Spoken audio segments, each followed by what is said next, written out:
NEET എക്സാമിന് വരുന്ന ചില ക്വസ്റ്റ്യൻസ് വളരെ സിമ്പിൾ ആയിട്ടുള്ള ക്വസ്റ്റ്യൻസ് ആണെങ്കിലും നമ്മളെ കൺഫ്യൂസ് ചെയ്യിക്കാറുണ്ട് അല്ലേ?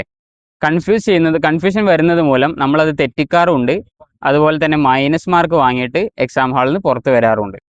അത്തരമൊരു ക്വസ്റ്റ്യൻ ആണ്, അല്ലെങ്കിൽ അത്തരമൊരു കൺസെപ്റ്റ് ആണ് കാറ്റഗറിയും ടാക്സോണും തമ്മിലുള്ള വ്യത്യാസം. നമ്മൾ ലിവിങ് വേൾഡിൽ പറയുന്നത്, ലിവിങ് വേൾഡ് തന്നെ ഒരു സിമ്പിൾ ആയിട്ടുള്ള ഒരു ചാപ്റ്റർ ആണ്. ആ ചാപ്റ്ററിൽ ഒരു കോൺസെപ്റ്റ് ആണ് കാറ്റഗറിയും ടാക്സോണും തമ്മിലുള്ള വ്യത്യാസം.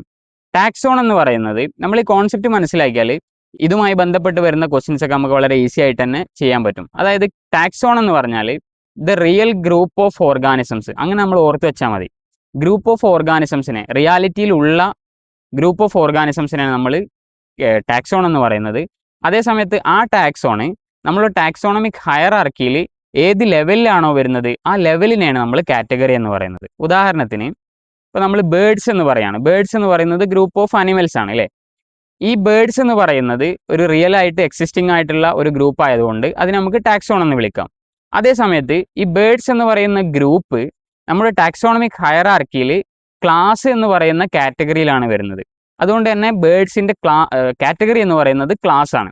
അപ്പോൾ ഇനി നമ്മൾ ഇത്തരം ക്വസ്റ്റ്യൻസ് എക്സാമ്പിൾ വെച്ചിട്ട് വരികയാണെങ്കിൽ അത് തെറ്റിക്കാതിരിക്കാൻ ഇത്ര മാത്രം ഓർത്ത് വെച്ചാൽ മതി.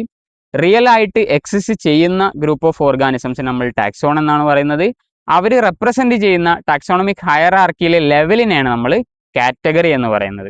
ഇനി ഇത്തരം ക്വസ്റ്റ്യൻസ് മിസ്റ്റേക്ക് വരുത്തരുത്.